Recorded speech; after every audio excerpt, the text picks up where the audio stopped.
ஒரு mixie jar வச்சுக்கோங்க. இதில் சின்ன உள்ளி போட்டுக்கோங்க. ஒரு துண்டு இஞ்சி போட்டுக்கோங்க. வெள்ளைப்பூடு போட்டுக்கோங்க. வாங்க போய் அரைச்சிட்டு வரலாம். இந்த அரைச்சிட்டு வந்துட்டோங்க.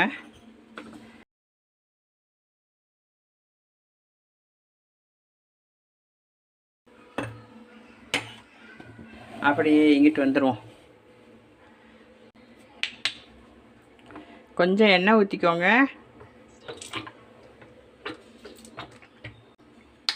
எண்ணெய் காயட்டும். மல்லி இலை போட்டுக்கோங்க. நாங்கள் அரைச்சி வச்சோல்ல இஞ்சி பூடு பேஸ்ட் போட்டுக்கோங்க.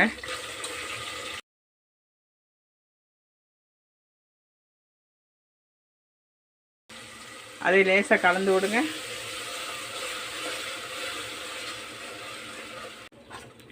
இதிலே தக்காளி போடுங்க. இது நல்லா கிளறி விடுங்க.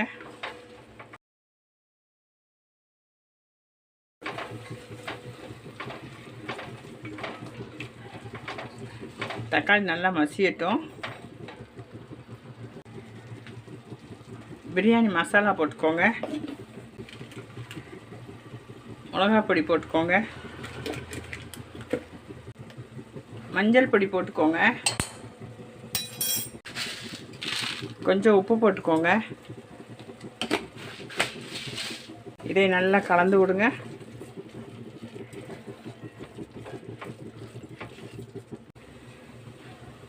இதில் நம்ம தண்ணி ஊற்றிக்கலாங்க. எத்தனை கப்பு அரிசி எடுக்கிறீங்களோ அதுக்கு டபுளாக தண்ணி ஊற்றிக்கோங்க.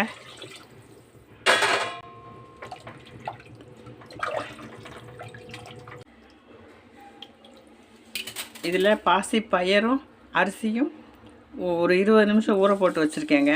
அதை இதில் போட்டுக்கலாம்.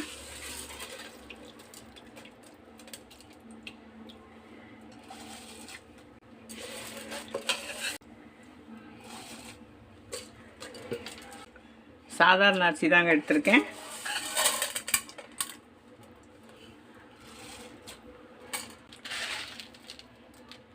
அரிசி போட்டது கொஞ்சம் உப்பு போட்டுக்கோங்க. அங்கே இதையும் நல்லா கலந்து விட்டுறலாம். இந்த சமயத்தில் கொஞ்சம் உப்பு டேஸ்ட் பார்த்துக்கோங்க. உப்பு இல்லைன்னா போட்டுக்கோங்க உங்களோட டேஸ்ட்டுக்கு.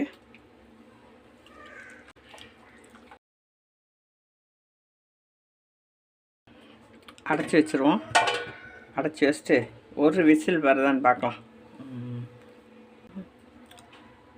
எப்போதுமே வந்து பார்த்திங்கன்னா இதில் எது அடைச்சிருந்தாலும் இந்த மாதிரி ஒரு கருவேப்பிலை குச்சி வச்சுக்கோங்க.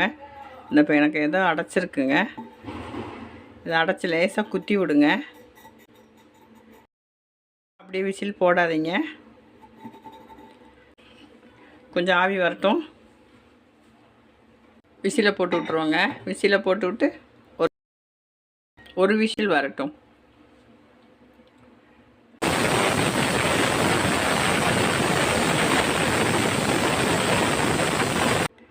வாங்க பார்க்கலாம்.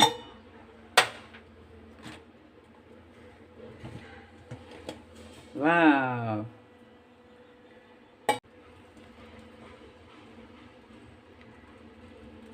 பயறு சாதம் ரெடி.